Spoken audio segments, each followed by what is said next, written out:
that Ed Eigner is in traffic and will be here when he can get here, but we do have a quorum. Mr. Schmidt, if you'd like to take roll. Mr. Ashbeck. Present. Mr. Dahlbeck. Not here. Mr. Eigner. Not here. Mr. Shipp. Here. And Mr. Steeler. Here. We have a quorum. Okay, we'll move on to approval of the minutes from last meeting. Are there any additions, changes to those minutes? Mr. Chair, line item 10 had my last name incorrectly spelled. I missed the H. Okay, so noted.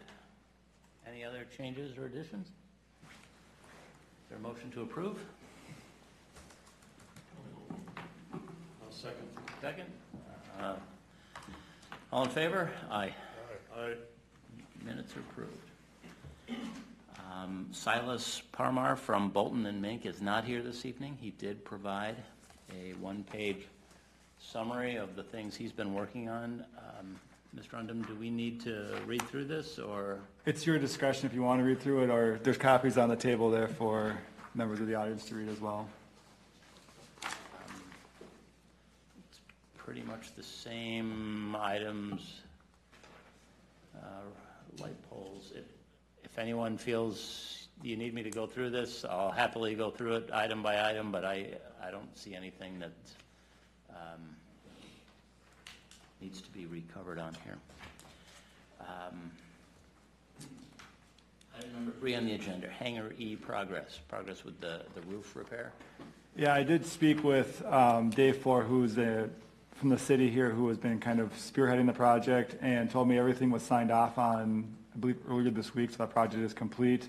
It did come to the city's attention that there was some damage to some of the planes that were located inside Hangar E. Those were deferred over to the contractor's insurance company, and he is following up on that. So as far as I know, everything with Hangar E is either wrapped up or in progress. So the contractor is aware that there was damage inside and has said he'll pursue that with his insurance company at this point. So that's the update I have as of this afternoon when I talked to Mr. Floor. Okay. Any other questions or comments on that item? We'll go on to item number 5, the PAPIs and the progress with getting those operational. Is there any new information on that? Mr. Chair, I've not heard anything, and it was Silas was going to check with MnDOT Aeronautics on it. And I noticed Silas did not mention that in his summary, so we'll say no. Item number 6, the Forest Lake Airport Commission Secretary. I'll let Dan Undum summarize. He's had some conversations with the city attorney on this. Correct. So this morning I was having a conversation with the city attorney regarding some other items, and we started discussing the airport, and this topic came up. And what we've kind of determined, again, this is a high-level look. We have not done the full, let's go through every single line item of city code and, MnDOT code and aeronautical code and all that other stuff. But first glance of it is that basically the founding documents that guide the Airport Commission, as she was able to determine them, do not have an official secretary position for the Forest Lake Airport Commission. So therefore, basically, the position right now is basically just terminology. Any title could be assigned to that. There's no formal legal secretary role as defined with the current Airport Commission, as we could find through the documents in city code that actually establish the establishment documents for the Airport Commission. Now, that being said, we also looked at it just from the perspective of, my understanding of it and kind of her understanding of it as well, is there's a lot of kind of, not misinformation, but just kind of we need to kind of clarify roles, responsibilities, where everybody sits on this. So one thing that we did discuss at length this morning was kind of a plan to how do we determine what is the Airport Commission role, what is the City Council's role in governance of the airport, what's MnDOT's role, what's the FAA's role, what's kind of like all these different, everything kind of nexuses with the airport, right? And we're just trying to clarify what's the proper lane for each specific type of project. Does it go to City Council? Does it go to Airport Commission for recommendation? So one thing that we're looking at bringing forward would be kind of an outline of kind of a deep analysis from a legal perspective as to clearly defining all these groups' roles in the governance of the Forest Lake Airport. That being said, would allow for if, say, we have an instance show up, or, you know, we're looking at, say, defining aeronautical use, we know exactly where that vote needs to take place. You know, right now, there's probably the perception that it happened at the Airport Commission, but it could happen at the City Council. We need to find the documents that show where these decisions, where the governing bodies actually lie, because, you know, for the aeronautical use, for example, and talking to Silas, he says MnDOT will typically defer down to the local board that oversees the airport. At this point, if that's the case, we don't know, is that 100% the City Council decision, or is it Airport Commission makes that recommendation? That's part of what the analysis that we want to perform, is to basically bring everything about, you know, through, you know, legal review to say, Airport Commission is responsible for X, Y, and Z. It serves in this capacity in the city of Forest Lake. City Council does X, you know, these other items. So the thought is I would work with the city attorney to kind of frame out what an outline would look like, bring that forward to you at the June meeting for commission feedback, and say, oh, I want to look at these other 3 items on there as well, and then bring that back. The city attorney and I would work to get that work completed, again, give it through the vetted legal review process, and then bring that back forward for Airport Commission review once that's completed. It's kind of one of those things where it just basically puts everything on the table, because there's a lot of state statute that, if you read them outside of full context in state statute, may not apply to the Airport Commission, and some may apply to the Airport Commission. And we need to define which ones we need to adhere to and which ones apply to, say, another multi-jurisdictional airport commission. That, you know, Forest Lake Airport is not multi-jurisdictional. It's all within the city of Forest Lake. Therefore, it falls under a certain set of parameters. We just need to define all that, and that's the kind of the goal of this project. And again, it would also help with the positions. Is it a chair, vice chair? That's only 2 that we kind of looked at. That would be that the Airport Commission did not have a secretary position. But again, we need to go back through all the documents, review all the documents, and bring forward the full, you know, kind of the full plan in June, and then from there actually perform the analysis work. So rough-in work would take place between now and June. You guys would have an opportunity to provide feedback as to, we like the scope, we want a couple things added to the scope, and then the analysis work would be completed and then brought forward again for, you know, for review. And then during the review portion of it, the city attorney would be present to answer any, if there's a specific legal question that does come up. The city attorney has said that she would be available at that meeting to answer any specific legal question that comes up. So our action for right now is to table this until we get further direction. I would recommend that until we perform the legal review, because you could be basically performing an action that's not needed at this point based on current board structure. And again, if you look at the ordinance that established the Airport Commission, it said falls under city rules, which basically the city rules say it's a chair and I believe co-chair. I can't remember the exact terminology, but there's no mention of a secretary position in either of those, which basically there are legal, you know, certain boards will have a legal secretary which has certain rights and characteristics with it. However, in the initial review, it says the Airport Commission does not have that official secretary position, so it's just basically operating as title only with no actual legal bearing on that title. So I would recommend tabling it until we get that legal review performed, and then based on the results of that legal review, if we need to make a determination to change the title, we can kind of take care of all of that in one meeting at that point. Mr. Chair, I'd make a recommendation, or I'd make a motion to table. We do have Mr. Shipp would like to comment. Please step up and. I'm not saying I'm understanding this correctly. I do think the state statute is quite clear. And one of the things that the city has to understand, that this is a MnDOT airport, and as per MnDOT funding, rules, et cetera, it's all in state statute 360. So I just happened to print out one sheet from the state statute 360. 6 of them. And it's number 5. And so it's very clear. There's a couple of things. The reason I pointed this out is that you have to have a 5-member group to establish the Airport Commission. So if you read my email, Mr. Eigner, as the council liaison, is ineligible to vote as an Airport Commission member as per my interpretation. The other thing is, it appears to be very clear to me that you have to elect a secretary from the existing 5-member group. You have a 5-member group that's minimum, and all of these rules wind up having to be followed to be eligible to be a MnDOT airport. So regardless of what the city says or what opinions say, the state statute appears to be very clear to me. So instead of going off on tangents concerning opinions or other legal interpretations, I suggest that you zero in on 360.0426, and this particular item, it's subparagraph 5.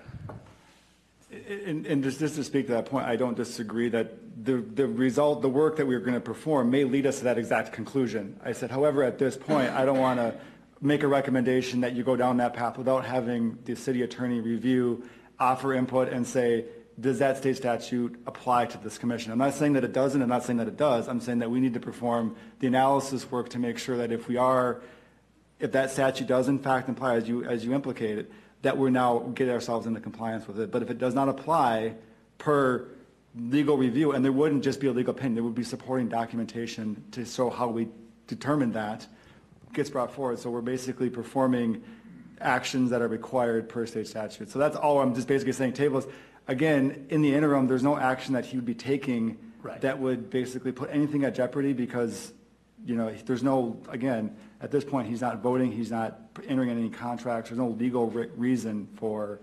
I agree that having the city attorney review the exact statute that Mr. Shipp has referenced is the right direction. She or he is the person to review that and make that determination. But you're very well right in what you've read. I read it and see it that same way. But the city attorney, I think, is the one to speak to that. Not that my opinion matters, but I agree. I think you're taking a conservative approach, and I think it's very proper. Thank you. Thank you. Couple of things. Number one, I've got a copy of the statute. I've got 6 copies of the statute to which Don refers right here, printed out. If anybody wants to see them, anybody in the commission wants to see them, anybody in the audience wants to see them, I'll give them to you. Number 2, I'm not going to call myself secretary anymore. I'm just going to say assistant to the secretary. Number 3, I gave myself that title just because I'm doing all the typing for the airport commission. I don't think anybody ever voted me to be the secretary. I just did it because I always did it. I disagree. I believe back in the day, at one point in time, you were an airport commission member. I was an airport commission member one time, The yep. statute changed, did not allow residents outside of, Forest Lake, didn't yeah. allow non-Forest Lake residents. That's true. You had asked, you would like to still be involved and take care of the minutes and things like that. And I believe since that time, there was a motion, I don't know when, I haven't gone back to look at all of the minutes, but I believe at least one time after you took the role of taking minutes, that we motioned for you to continue doing that. But Okay. have we done one in the last year or two? I don't believe so. I think it's fine. Let's just, I think Don the younger is right. Let's just go through the process and let's see where it falls. Commissioner Ashbeck has made a motion to the table. it. Yep, motion Do I to have a table. second? I'll second. Councilman Eigner seconds. All in favor? Aye. Aye. To be tabled till next meeting, at which we'll have some feedback from the attorney. Thank you. Well, we'll have the scope at the next meeting of what we're actually going to be doing. Sure. And then we'll get that work performed and bring back the full analysis. My guess, in initial conversation with them, looking at probably July, just given the scope of work and kind of what their current work schedule looks like. But if we can get done earlier than that, we'll shoot for I it as soon as understand possible. how the wheels turn slowly. Next item on the agenda, fuel tanks and filters. What's the latest on those? I have no update. The system was changed out, as described, as it was discussed at the last meeting. There's been no changes that I'm aware of. And everything's operating normally as I've not expected? I've not heard of anything myself, so Okay. Dave Adams, I think would have, I haven't heard anything from Dave Adams, the city supervisor. Have you heard? I have not heard anything other than that everything is functioning out there, and, he hasn't brought anything to my attention. Okay. We will move to item 8, is not on the agenda, but was forwarded from Dan Undum regarding the CPI adjustment and what the city council is looking for from the commission. To quote it, is to determine which CPI to use to determine the lease rate adjustment and adjust lease rates to match the selected CPI. And it's my understanding that many of the leases state right in it the very CPI that you quoted, the Minneapolis-St. Paul CPI-U is what it's called. And I guess the city council is just looking for us to formalize that? Yeah, I believe the ask was basically to formalize that CPIU is the rate that was determined, because I think there was a little bit of confusion as to exactly which rate was used the last time the determination came forward. And then based on that rate was to adjust rates back, towards the CPIU. The figures that are actually included in the packet, in the report that I sent out, show CPIU. I did actually have the city's contract financial firm review these as well and audit them to make sure that they are accurate, and she did review them and came back and said, yeah, these numbers are accurate based on the PDF that I put, or the numbers in the back, which are the past 2 pages that came directly from the Bureau of Labor Statistics. So those are the numbers, that's the source information that she used for the calculations, and then the city's finance director did review these and audit these numbers to make sure that they're accurate, and this is audited accurate for CPI from using the CPIU figure. Okay, and just to clarify, not that this will determine the lease rate adjustment every year, but this is a maximum amount of adjustment that can be made. This is what the lease says is the language is in there, basically it says is what's considered to be reasonable. Yes. Per the Yes. lease. So Yeah. that's, It's a cap on, I mean, if we had another enormous recession and things collapsed, we may have a period where there isn't an increase. and you could also have a year where CPI goes up dramatically as well. Right, but we would not exceed that CPI.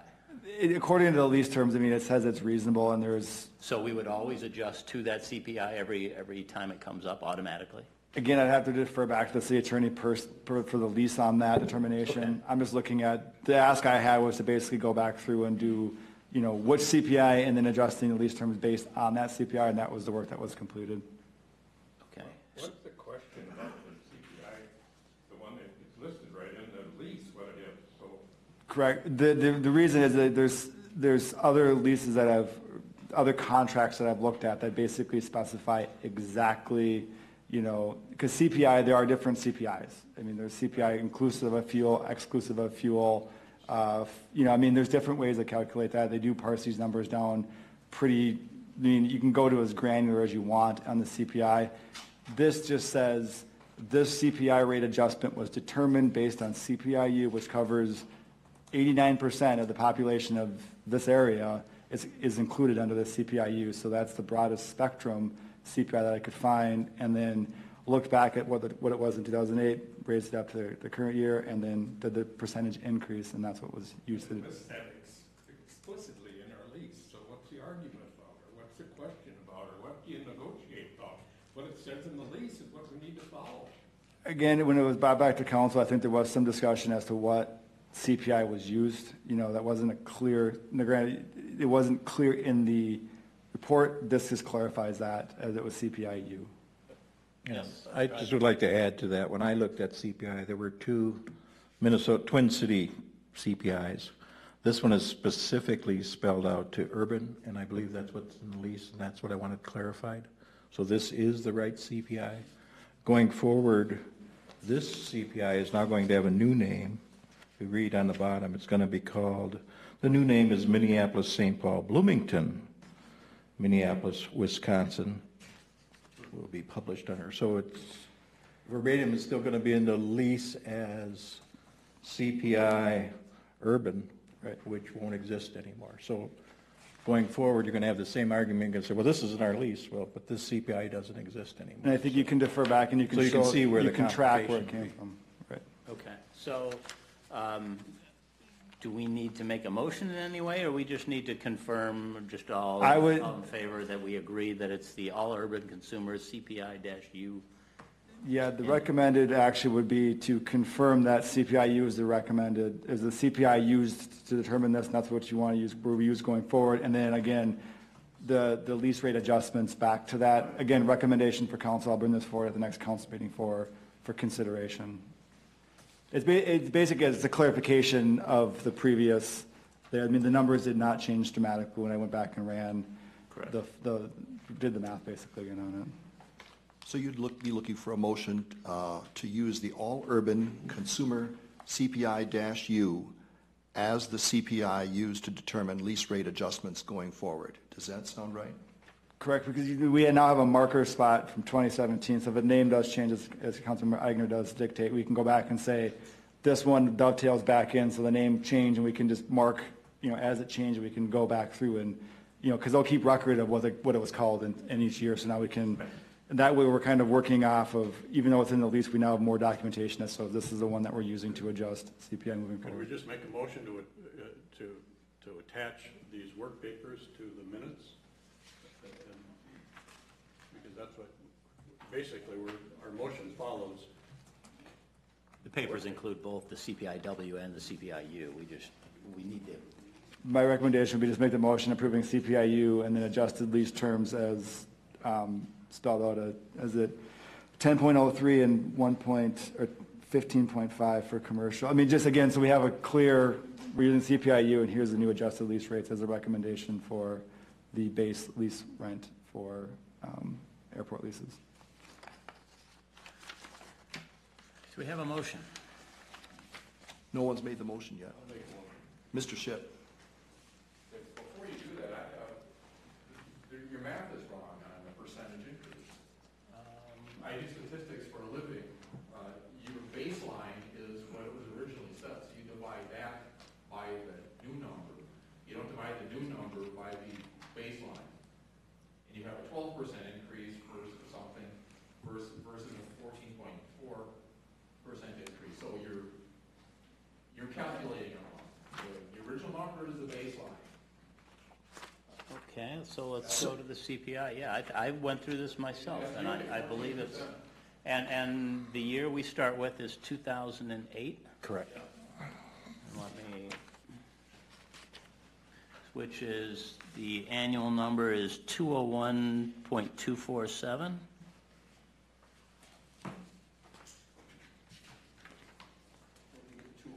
208. Did I follow the wrong line across? I did, you're right. 208.958. Okay, that's your 2008 number. And then we are going to the date, today is 2018, correct? But you go back to the last annual CPI adjustment, which would be 17, because 18 is not completed yet. Okay, so 17, which is 234.145. Disagree. I think that would be 239.239. I'm having a hard time lining up my paper then, because, okay, so 239.239? Correct. Okay, so the difference between those two? And then divide it by the original number to know the percentage increase? How about, wait a minute, you're up in the 2018. And you get 0.87. There's not a whole number for 18. Yeah, you got the wrong number for 18. Don is right back there. You should be, that's right, 234.145, if I believe, right? Is that right? Oh, yes. Okay, I was just turning my calculator on, sorry. So 234.145, Correct. okay. And to get a percentage increase, take the difference between the two numbers, divide by the original, by the 2008 number. That gives you a percentage increase, and multiply times 100 to get a percentage increase from the 2008 number. Simply divide the baseline number by the new number, and you'll get, if it goes up, you'll get a number less than 1. So it's a difference between 1 and 0.87, whatever it is here. Well, I divided, these sheets were on the table, and I took your numbers here where 208 CPI was 208.958, and in the 2017 was 239, and it's showing a percentage increase of 14.491%. Really, it's only 12%. He just quoted 18 numbers. We don't have a whole. Yeah, so whatever. If Okay. you calculate them the same, you're going to come up with the same wrong answer. Using the 234.145, you do get 12.05%. That's what you come up with? Is that the percentage you come up with? What percentage increase do you come up with? Okay, well, I'm confused here with these. Okay, so you're using a different number. These are calculated wrong on this sheet. Basic, this is. I'm using the He's table, the using CPI-U. table. Okay. This is what you need right here. So I had previously used the 2018 number, and that's probably what the city used to arrive at the 10.0. But 18's not completed. But that's what we're trying to calculate, what the rent should be for 18, right? Correct. But you don't have a full number for 18 because we're not through the year.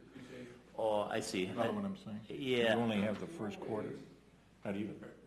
Well, okay, but what number should we be using for, we should be using the I think you're getting at 239. 2017. That's completed, that's a whole number. So that's 239.239 then. That's This number here, correct? That's the bottom one, right? No. Oh, this is going across, yes it is. I had to. Okay, You're okay. absolutely right. It's correct as stated before, I believe. right. 39.239. God, I It's gotta hard- get glasses. It's hard to read across. I gotta there. get new glasses. They need Yeah, lines it's the up bottom there. line. So He's right. 239.239. There you go.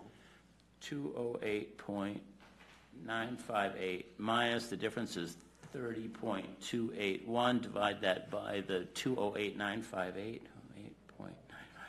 and multiply times 100. That's 14.4914%. No, that's exactly correct for finding the percent increase from what it was in 2008 to 2000 to the 2017 number. That's the percent increase. So you're taking the new number as a baseline. The baseline is always what you divide by. It's a percent increase. It's quite simply, I have two numbers and I'm calculating a percent increase from the lower one to the higher one. Okay, reverse the two, you would reverse the different, the ones you're using. Okay, but then you always use, but then you're doing a decrease. If you were going from the 239 back to 208, it'd be the percent decrease from today back to 2008. but you use the reciprocal of the difference. It's all, I do this for a living, that's how you. But you're still coming I do out the same. statistics all No, day long. if you went the other way, it's a decrease. A decrease would be it'd be a change. If you have 100 and you increase it by 4 to 104, it's a 4% increase. But if you have 104 and you decrease it by 4, it's only a 3.8%. I got you. Yes. That's the. I don't want to complicate it further, but if you were to do this correctly in my mind, you would do each one, the 2008, the increase to 2009, and the next one. You know what I'm saying? Yes. It'd be compounded. That would be the right.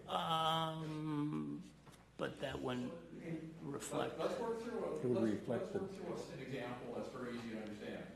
If something costs $1 today and tomorrow costs $1.50, clearly it went up 50%, right?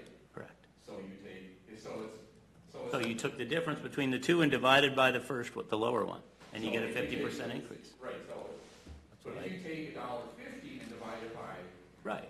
Then you're measuring the percent decrease. then it's a 66% increase, not a 50% increase. I'm sorry, you divided what?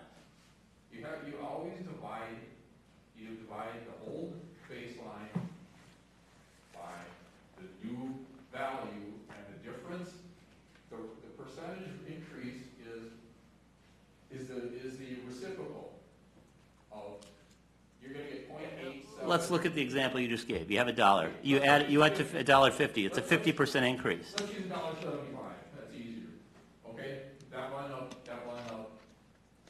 75%. 75% increase. So take That's a $1. 75% increase. You went from $1 to $1.75, 75%. It's the same math that I just did. You took the difference and divided by the original number. But then you're taking one, but what if you take 175? If you take 175 and divide it by 1, now what do you get? Which is what you're doing No, with the CPI numbers. no. I'm not. I'm taking the difference between, I'm taking the 75 cents, divided by 1, multiplied times 100. Yeah, I know how to calculate a percentage. Anyway, the discussion here is to approve the correct CPI. The city has an accounting department. If we don't need to sit here and do math. Mr. Chair, the motion is to use the Minneapolis All-Urban Consumer CPI-U as the CPI used to determine lease rate adjustments going forward. That was the motion by Mr. Shipp, I believe. Do I have a second? I'll second. Second. Any further discussion? All in favor? Aye. All against? No one. All right. Motion passes. Thank you. I will take those firms back to the city's accounting firm. I just re-updated this, I have both options, calculated both ways. I'll bring it back to city accountant and say, make the determination. Yeah, let them know there's concern over the math. Correct. And Yep. Nope. They I'll know how verify. to calculate it. I'll have that verified, and then the verified amount will be brought before council. So. Item number 9 that's being added to the agenda, we understand that there's a hangar lease transfer. I don't know the parties involved. Are they here, or? It's Mr. Gumbold who's talking about statistics. Oh. Mr. Gumble? I understand you have a hangar lease transfer. We're adding that to the agenda this evening? Yes. If you want to come to the microphone, just state your name and summarize. And Mike Arnold, Hangars 13. The lease indicates you need the city's consent. And I don't always, do I get that? Let's see, I have a verbal agreement to sell it to Roger Dufresne. Yep.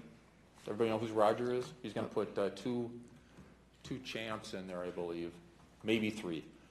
But we have a verbal agreement to make that happen sometime towards the end of summer, or maybe early fall. And so I was just wondering what the process is. I mean, it says you need to I think the obtain city the council consent. just looks for guidance from the Yeah. airport commission and So- something like this, and It'd be brought before essentially a council formality. for, So what's my next step then? work with me, I'll get it on the council agenda. Very good. For, Okay. we'll go Okay. from there. All right, thanks, Dan. So Dan, do we need to make a motion to be in favor of? the Yeah, I would just transfer? say, I mean, you can make a recommendation that they approve the, lease transfer, and I can bring that part of the memo that I bring Make that forward. recommendation. I'll make that motion. Okay. Mr. Mr. Shipp? Shipp makes the motion. I'll second. Seconded by Mr. Ashbeck. All in favor? Aye. Okay. Does the commission have any other agenda items to add? If not, we will go to others from the floor. I know there's at least one from the floor. Mr. Schultz, I believe. No, go ahead.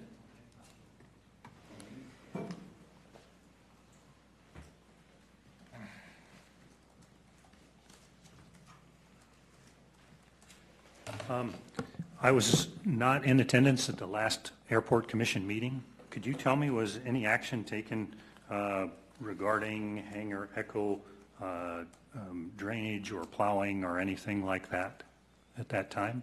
I think from the notes here, it was probably just about the roof, I'm guessing? The roof was the item that was discussed. It was discussed that drainage is a problem at that hangar. I believe that was in the minutes. I think I remember, did I read Yeah, that in the that's in the minutes? minutes. I think I read that in the minute. Maybe it was, someone brought it up. Okay. I think Rick brought it up. I'm trying to remember who brought it up. I'm looking back I at the believe I minutes brought, well, myself. somebody from the audience brought it up, but I believe I mentioned. That drainage needs to be addressed, and we need to, it's another item to really be discussed with the watershed Correct. folks. Correct, you can't just immediately. Right, we can't just dig a trench and, Right. yeah. Thanks. Okay, I came before this body probably about November 2016, and then a few months later, pointing out that there was a lake on the south side of Hangar Echo. At that time, we recognized that it may have been wetter than usual.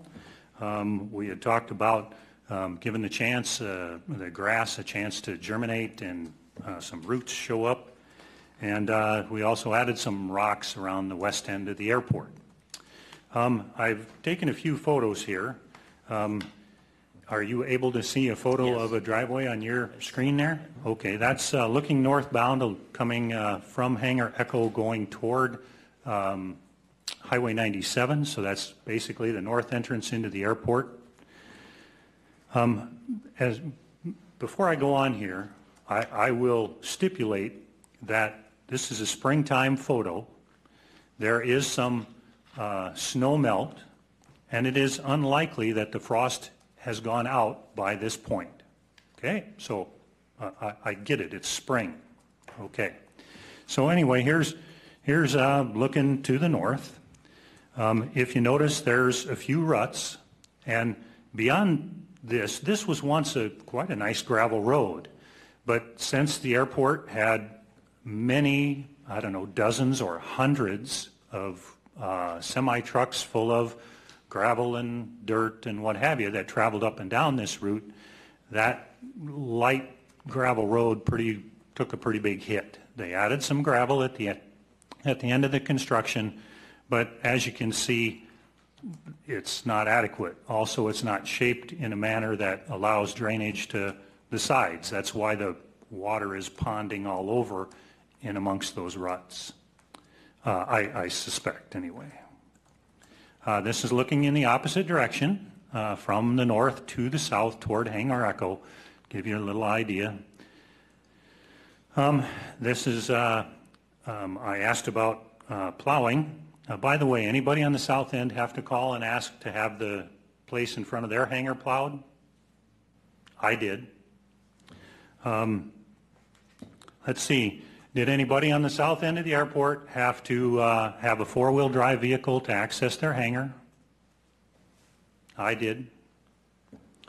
Let's see. Is there anybody on the south end of the airport that has about a 50 by 150 foot lake in front of their hangar doors? I do, along with a couple other people in my hangar.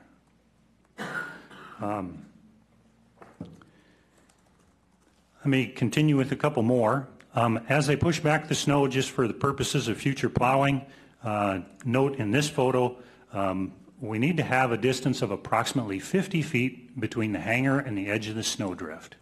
At this point, I was able to pull my aircraft out, leave a few feet between the hangar and the wingtip, and then the other wingtip is literally over the snowbank, and the snowbank is higher than the aircraft in some places. I got another picture or two of that coming up. Notice that in this photograph, this is the least traveled portion of the hangar. This is looking toward the east, which is where Mr. Krause's aircraft is. And you can see there is grass that has germinated there, but the grass ain't getting it. Here it is. You're looking at the northern exposure of the hangar from the northwest corner of the building. It shows some of the ruts and the such in front of the hangar. Here's an example of the snowdrift being a little higher than the wingtip. They just need to be pushed back. About 50 feet would be my recommended guidance. 45 is the absolute minimum I'd care to taxi my 38-foot wingspan between, but I would encourage 50 or more. Again, this was another photo of it to give you an idea. The wingspan is near the building and near the piles of snow. This is looking a little bit later down that same way. You're looking to the east on the north side of the hangar, and this shows that it's fairly soft in there. Again, this has had more than a year to germinate and grow grass. This is on the south side of the hangar. This is the lake I was describing. I believe this photo was taken in March.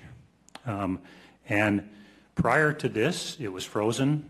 And I've, to the very foreground and on the left-hand side of this photograph is bay number 1, which is one of the two that I lease at the airport.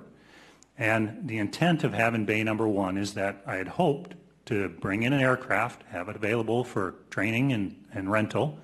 And there's no way in the world I could expect a student or someone who wanted to rent the aircraft to come out and say, bring your four-wheel drive up the trail, go ahead and open up the door, there's no electricity in there for lights, pull her out through that mess, and then go ahead and go fly. That's just not something I could expect a student or renter to do.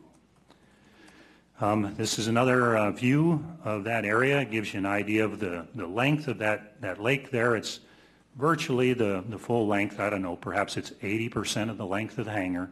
And it's the distance you can see where you got clear water there, that's about 50 feet or so.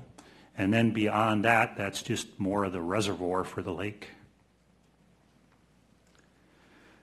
This is what it was like in front of my hangar door. We had some snow. I get that we have snow and that I have to do some shoveling, but if you notice it wasn't plowed for good reason. There's no way you'd run a plow through there. And you can see how the water's grown. This happened to be the day that they were working on the roof out there. That'll be topic 2 for me tonight. The point of this photo is to notice that most of the water had gone away in this photo when they were doing the roof. Okay, most of it had soaked in or whatever. So I didn't go out and take a measurement to determine the exact depth of frost, but in this one, most of the water was gone of the lake. So it came and went. But if you notice on the foreground on the right-hand side, that's where the new ditch is. Essentially, when you come down the taxiway to the north and then go down toward Hangar Echo, as you go off the pavement, off to the, well, down that ramp, the drainage ditch goes underneath of that ramp, and so that's what you see off to the right. I did some rough measurements, and the bottom of that drainage ditch is approximately 3 inches lower than the bottom of the lake. So it used to be, before they built that drainage area, that all that water could flow that direction and could drain away. Hangar Echo used to be the best drained hangar space in the whole darn airport. Okay, but since that drainage ditch got in, there was a berm built up, and now you could cut a ditch into that drainage ditch, but there's only about 3 inches different. And with the clever idea of getting the water to soak in place, that seems to be the principle here at the airport, the infiltration in place. That water level is actually about the same height as the lake level. And so you can't just drain it into the ditch, as I had hoped. Actually, if you cut a hole in the berm and we get a good rain, it'll probably flow out of the ditch and into the lake and have problems for the hangar. So the most likely way to resolve this, and from the rough measurements that I was able to do, I would recommend draining that lake toward the west. Just get it to the other side of the road there. In this photograph, there's 2 pickups where the very left-hand pickup truck is. Basically, lower the road a little bit there, make it some gravel, and the water can go to the other side of the road, which takes us out into a large grassy area, and that's where it's infiltrated for years. There, and it also, if it makes it far enough, can actually get into a swale that's been there for years and can drain away.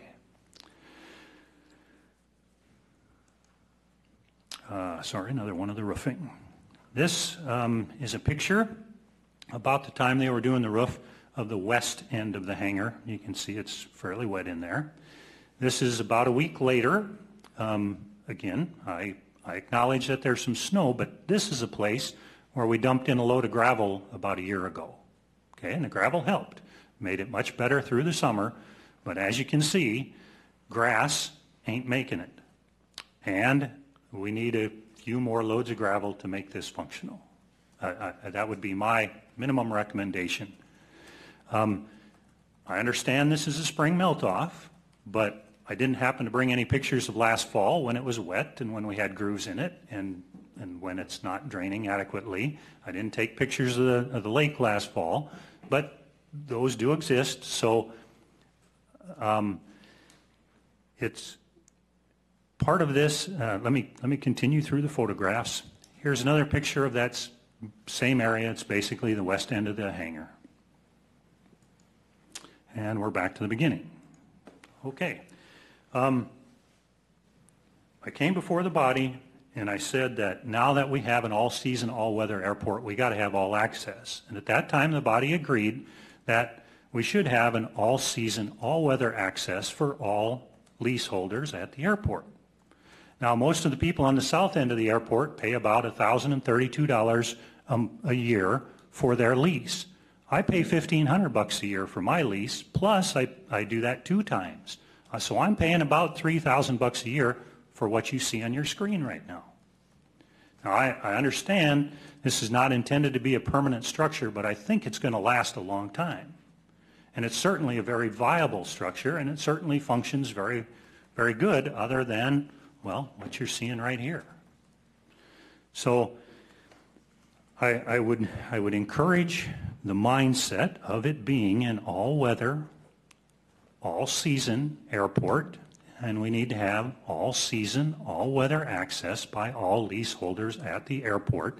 And if that takes 10 loads of gravel and a little bit of grading so that the lake can drain to the west or whatever direction, then that's what I would say is a good plan, and perhaps we could even say that the city has that as a responsibility. I don't know. Maybe I would have a reasonable claim that since I really haven't been able to get in door number 1 since January or February of this year, because I've either had an ice rink, a lake, or a gigantic mud puddle out in front of my hangar door, that it would be reasonable for me to claim 3 or 4 or 5 or 6 months worth of repayment or extension on my lease for monies already paid, for at least for bay number 1. Bay number 2 on the north side, you can see what I had to go through there and then go through around the west end, and all this while trying not to tear up the ramp. Anyway, I would like to see some consideration given to drainage. I don't think that the grass is going to make it. I don't think that's going to be the answer.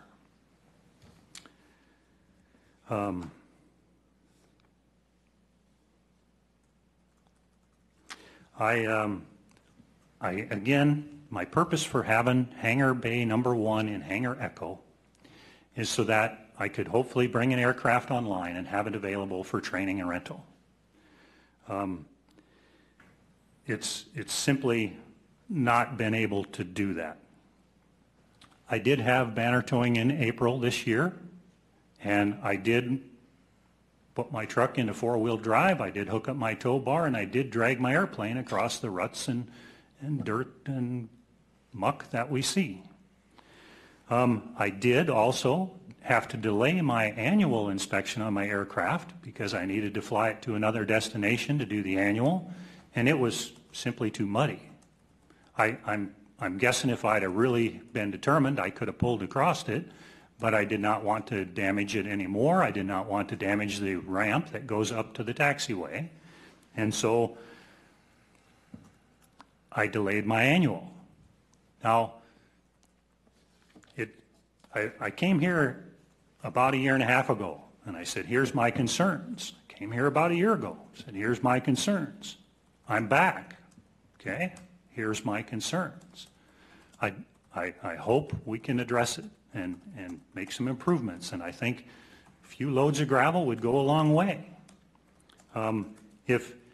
If you are not inclined to take action for whatever purpose, maybe you think it's only a tentative shelter or it's going to be torn down soon, or for whatever you're not inclined to take the action on it, then I would invite you to take my challenge and say anytime you arrive at this airport, I would encourage you to arrive through the north entrance.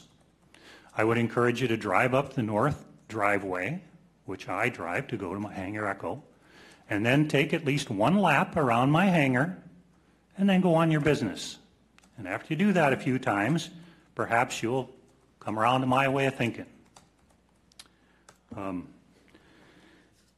So that's my thoughts about drainage and soft soil around Hangar Echo. Topic number 2, the roof. Kudos for getting it done. The storm wiped it out in July, and it only took until late April to get her done. I'm thankful that the roof has fewer holes in it now. I'm thankful that the construction company did actually contact me at my request and give me a bit of warning so that I was able to come out the following day and remove my aircraft so they could work on the hangar roof with my hangar not being underneath, or correction, with my aircraft not being underneath of them. I did appreciate that. In fact, the contractor actually helped me, him and one of his men actually helped me push my aircraft back toward the hangar when it was time to put it in. I also appreciate that they put in a little bit larger skylights in the building. It has brightened it up in there with the clearness and with the extra size. It's brightened it significantly. When we have a bit of daylight out there, it's much better in there. I think there were some opportunities missed.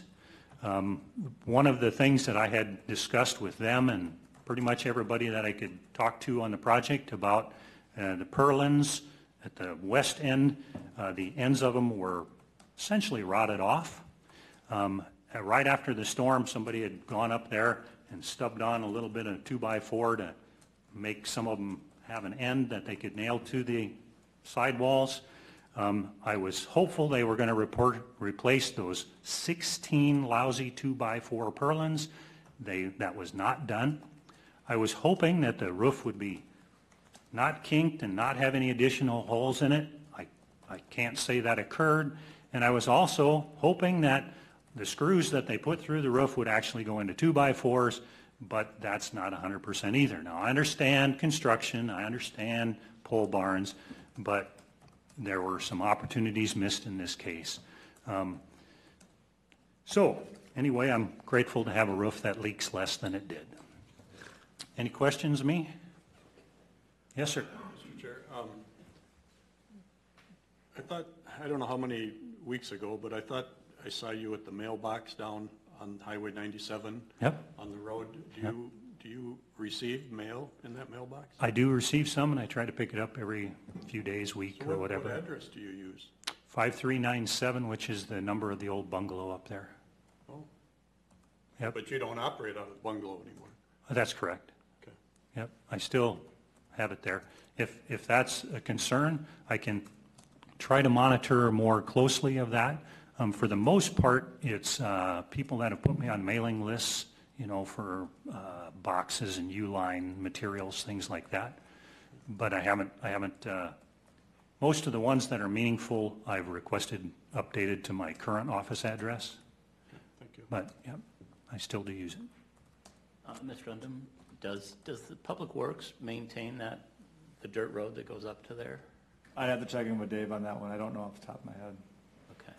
He has maintained it.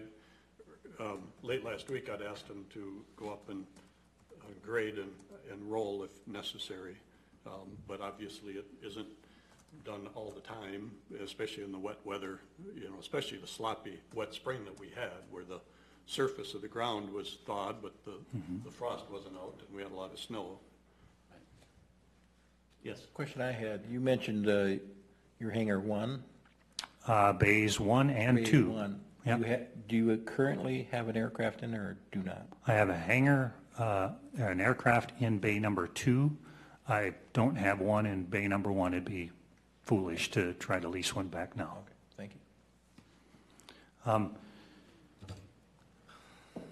Others? No, thank you, Mr. Schultz. I think we'll talk to Public Works. I know Silas has on his list here with MnDOT the whole pond area. Okay. And when that gets done, you know, it's worth doing what we can do drainage-wise to make sure water's not running to that area and being a cause of that. Great. I would think Silas would take that into consideration when they're working on that.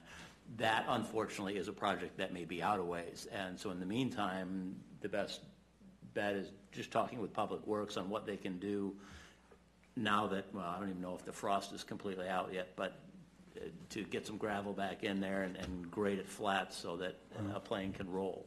Yep. Well, I would think something could be done along those lines. We had a wet spring this year and we had muck before the frost goes out. I suspect next year we're going to have a wet spring and we'll have muck before the frost goes out. Last fall it was, you know, it's a recurrent thing. Also, please note in my earlier comments, I made no disparaging remarks. Dave Adams, city employee, I contacted him, asked him to plow some snow back. He did so. Within a day, that snow had been plowed out. He certainly reacted to my request. I did not, I hope I made that caveat earlier in my conversation. I thought I did, but certainly he responded to my request for that. Yeah, because he would probably not know how active those are being used during the winter months unless you were to tell him. Well, it's a bit of a chicken and egg thing, Sure, okay? I understand. I was scared somebody was going to call me and ask me to tow a banner for him because Right. not an easy one to get out, and as it is, it's pretty tough to use it as a rental space. Understood. Something changed with the construction, because that used to Right, be the right. high spot of the airport. Right. And the water used to run away from that building. Right.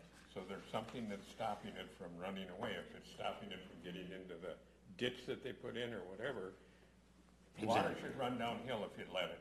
Right. And it used to run downhill. Because I remember pushing airplanes into that hangar. Right. And it was high. And when they, and if and when we get that addressed with the pond in there, I would think they would address, that all that would be addressed. That would be a trivial little item to tag on to it when they, to make sure the drainage is proper for that area. In the short term, to my mind, it's some rock. That's the short, maybe cut through the driveway a little bit and then add some rock. That's, but, no. Understood. Appreciate it. Thank Thanks. you. On others from the floor, anyone else? Mr. Shipp, you're up. I'm encouraged. This is one of the best airport commission meetings I've been to, and I haven't actually been to very many, but you're referencing state statutes, you're taking an honest look at the contract. I see impetus to try to do the right thing. So I encourage you to keep going in that direction, because that's going to be the solution, and to restore harmony within the community. I'm pro-airport, I'm pro-city.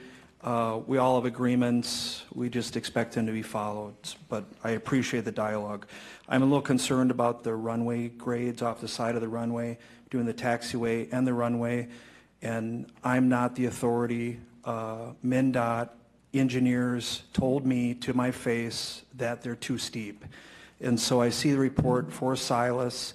It references drain tile to drain the water. The water's supposed to have gone within 48 hours. That's good. Silas made comment concerning it at a previous airport commission meeting. It's just engineering, it's numbers, what are the specs? It's either in spec or not, but just as the solution goes forward with the drain tile, it would be my hope that it's found to be in spec or out of spec, and that is properly remedied. So I just hope that someone would follow up with Silas concerning that particular item. But I'm just repeating what I was told by a MnDOT engineer. The fuel, the thing that concerns me is that it was a rapid onset, that the last load of fuel came into the airport in the fall, there weren't any problems, and then all of a sudden there were particles in tanks. So they're ferrous metal, they're shiny, they're brass. My fear is that it's actually the pump itself. I've had dialogue with Sam Husnick. It's my understanding that he's actually following up with the fuel vendor to find out exactly what's going on. But the filter, the improved filter, that's good, but it's possible it's just masking a real problem, and planes crash due to fuel contamination. And believe it or not, it's actually the pilot's responsibility concerning contaminated fuel. So as a pilot, I'm asking that just to the nth degree it be investigated, so that if it is the pump, that reasonable precautions are taken, because you don't want to just rely on a filter. Filters can fail, filters can collapse, and then you have a problem. It's the rapid onset that concerns me. It'd be my hope that Mr. Gumbold and maybe Mr. Undum would just have direct communication. It's just math, and it could be solved pretty easily. I'm encouraged. Thank you. Thank you. Mr. Undum, can you send an email to Silas and ask him to confirm whether the slopes are within specifications? I will have him take a look at that, correct? Yeah. Okay, great, thank you. Yes, Mr. Eidner. Dan, did we not do that with Silas? There was, I don't think we have a formal letter stating that. I mean, I think there was some conversation that said it met one set of standards, but maybe not one other set. And it goes back to what is the overall design set that it needs to follow the parameters for.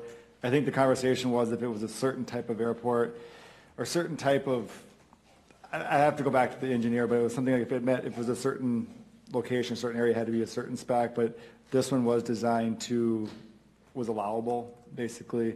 But I'll confirm that with Silas and I'd defer to him to make the actual judgment on It'd that. be good to have a statement from him. Yeah, because I know we requested that very thing. And I did verify this morning with Rice Creek. I just said, just to make sure that was built to plan spec, and he said, yeah, that was plan spec. So we'll have to go back to see where the plans were, and we'll have Silas render an opinion on that for a future meeting. Is it possible that plan spec is wrong?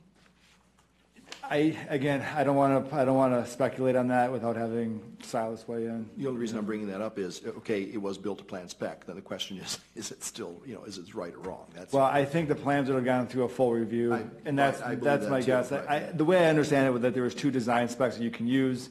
This one falls under that classification. However, the airport classification was different. It wouldn't, and I think that's what we need clarification on. So I'll pursue that. For another question. I was out at the airport when 2 of the engineers were out there from the DOT, and they had their sextants with, and they were going over the whole thing. And he said that the grade was a 4-to-1 instead of 8-to-1. He said that's way too steep. And that's all I've heard about it. And I'll confirm that with Silas if that 4-to-1 grade is allowable or not. If not, we may have to go back to review the original plans, and we'll dig into it. Mr. Iger. The question I had was, when the project was completed, did not somebody from MnDOT Aeronautical come out and say this is a safe runway or not? Did that not take place? Well, they did the 5010 inspection last year, and that's, they would have brought that type of information up during the 5010 the results of the 5010 inspection. They brought up issues where the tie downs were, I don't have it right in front of me, but they brought up several issues. One was the topsoil was in some areas along the runway was 3 to 4 inches lower than the asphalt, so that had to be within an inch to an inch and a half, I believe. There's the concrete markers for the electrical wiring hadn't been buried, so they brought that up. They brought up the fact that the tie-down area was wet and not usable, and that is a state statute requirement where you have to be able to offer, tie-downs at the airport. There are some other things, but there wasn't anything that said the wrong slope was used. I know at the time they were looking at it, and I know at the time the MnDOT Aeronautics was reviewing, the engineering of the airport, and I got the impression they were going to meet with SCH, but I never had heard anything else, and they didn't send a revised 5010 report at all. Is there anyone else from the floor? If not, do we have a motion to adjourn? I'll make that motion. Second? Sorry. All in favor? Aye. Aye. So, adjourn.